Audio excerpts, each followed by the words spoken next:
Quero cumprimentar todos com a paz do Senhor. Esse vídeo é um pedido do presbítero Edmilson, aí a gente não pode negar. É bem rápido aqui o vídeo, é rápida a palavra, mas aqui no Evangelho de Lucas, capítulo número 19, versículo número 40, versículo número 38 em diante, diz assim: dizendo: Bendito o Rei que vem em nome do Senhor, paz no céu e glória nas alturas. E disseram-lhe dentre a multidão alguns dos fariseus: Mestre, repreenda os teus discípulos. Respondendo ele, disse-lhes: Digo-vos que, se estes se calarem, as próprias pedras clamarão. E quando ia chegando, vendo a cidade, chorou sobre ela, dizendo: se tu conhecesses também ao menos neste teu dia, o que a tua paz pertence, mas agora isso está encoberto aos teus olhos. Porque dias virão sobre ti em que os teus inimigos te cercarão de trincheiras, e te sitiarão, e te estreitarão de todas as bandas, e te derribarão, e a ti e teus filhos que dentro de ti estiverem, e não deixarão em ti pedra sobre pedra, pois que não conheceste o tempo da tua visitação. Bom, acredito que essa passagem é bem conhecida entre todos, que é a passagem que Jesus ele faz a sua entrada triunfal pelas ruas de Jerusalém. E é algo que já estava previsto no Antigo Testamento, né? Deus, como primeiro evangelista, quando Adão e Eva ali pecaram, ele disse que viria um que esmagaria a cabeça da serpente, falando sobre Jesus. E Jesus agora ele faz a sua entrada triunfal em Jerusalém, como o rei precisaria entrar na sua cidade. E a Bíblia que ela fala que quando ele entra, os discípulos começam a gritar paz na terra, glória nas alturas, porque entrou o rei de Jerusalém. A princípio ali era para ser um momento de festa. Jesus ele estava fazendo a sua entrada triunfal. E toda Jerusalém iria ver que o seu rei tinha chegado, que o Salvador tinha chegado. Mas a Bíblia ela fala que Jesus ele sobe até um monte, consegue ver toda a cidade, e ele chora sobre ela. E mais na frente diz o seguinte: se tu conhecesses também ao menos neste teu dia o que a tua paz pertence, mas agora isso está encoberto aos teus olhos. Jesus ele chora porque ele olha para Jerusalém e vê que eles não perceberam que o seu rei tinha acabado de chegar. E Jesus ele fala aquilo porque todas as pessoas viram que Jesus estava entrando em Jerusalém. Só que era como se os olhos espirituais dessas pessoas estivessem fechados. E eles não percebiam o quanto Jesus amava aquele povo e o que Jesus estava fazendo por aquele povo. A princípio, todos nós sabemos que Jesus ele veio para o povo de Israel. Que Deus ele cuidou do povo de Israel no Velho Testamento como não cuidou de nenhum outro povo. E a princípio Jesus ele viria para salvar os seus. Uma passagem importante é aquela que uma mulher chega até Jesus pedindo uma bênção que eu não lembro qual é. E Jesus ele fala: não é bom tirar o pão dos filhos e dar aos cachorrinhos. Então Jesus ele chora porque os olhos do seu povo estavam fechados. E eles não conseguiram ver o que Jesus tinha preparado para eles. E não fugindo aqui do tema principal, eu lembro que desde o dia que me converti, dos primeiros dias em que eu me converti, eu comecei a aprender que sobre os jovens, sobre as crianças do conjunto, estava a responsabilidade de ser o futuro da igreja.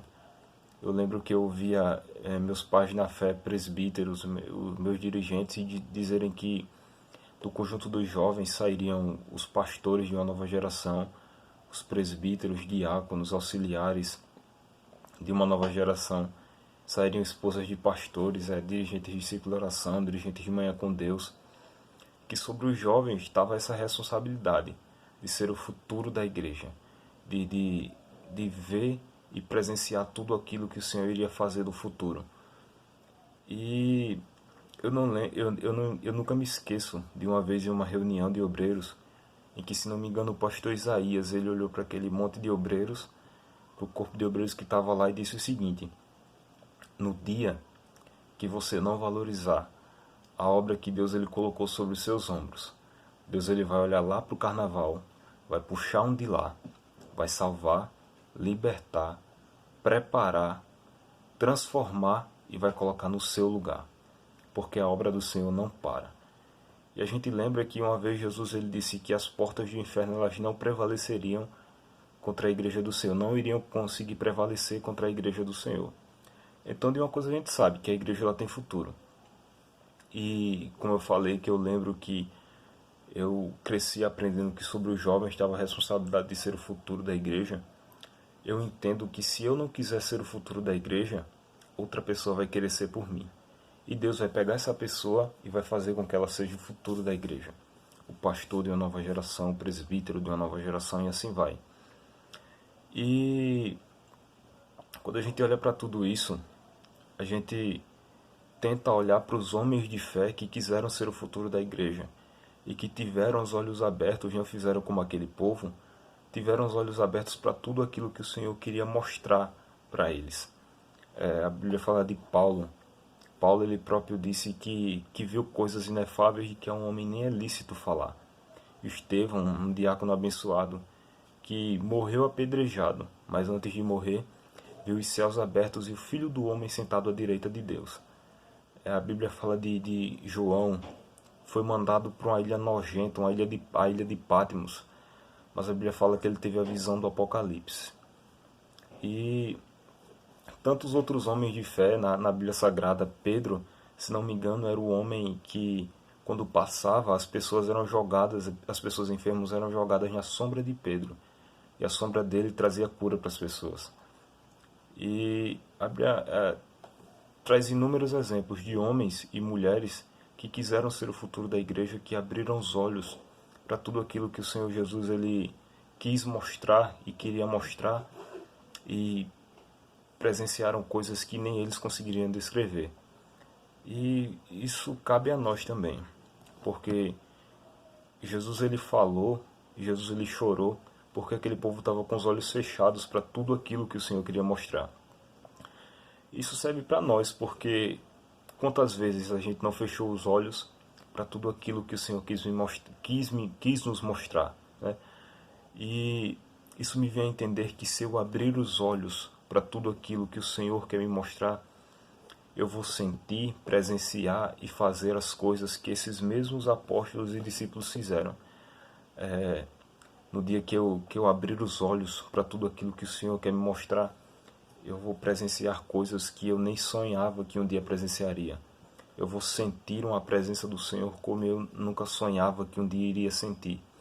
Eu vou falar de Jesus como nunca, eu vou louvar como nunca, porque eu decidi abrir os meus olhos e ser o futuro da igreja. Eu nunca posso me esquecer de uma coisa, que o livre-arbítrio que Jesus ele me deu, ele não só me faz escolher se eu quero errar ou não errar, ou pecar ou não pecar, mas também ele me dá a escolha de decidir se eu quero ou não sentir a presença do Senhor. Porque se eu quiser, eu vou ter a minha vida voltada ao Senhor. E que eu nunca venha me esquecer que o relacionamento que Deus tem comigo é extremamente condicional ao relacionamento que eu quero ter com Ele. Então, Jesus hoje ele pode estar triste, pois eu estou com os meus olhos fechados e as oportunidades passavam na minha frente e eu nem percebia. Há alguns dias atrás eu estava conversando com os colegas e a gente falou: maldita foi a hora que eu tive a oportunidade de adorar o Senhor Jesus nos cultos de todo o coração e não adorei. Hoje, todos os cristãos reclamam: os cultos estão fazendo saudade, ensaios estão fazendo saudade. Mas o importante é que alguns de nós não valorizamos quando a gente tinha oportunidade. Então, que o nosso pedido essa noite e todos os dias seja que o Senhor abra os nossos olhos espirituais para tudo aquilo que Ele quer me mostrar, e que eu tenha força para abrir os meus olhos espirituais, pois de uma coisa eu tenho certeza, que são inúmeras as bênçãos e coisas que o Senhor quer me revelar até o dia do arrebatamento da igreja. Pois se a gente está passando por todos esses momentos, Ele está cuidando da gente, e que eu venha aceitar o cuidado do Senhor. Amém? Em nome de Jesus.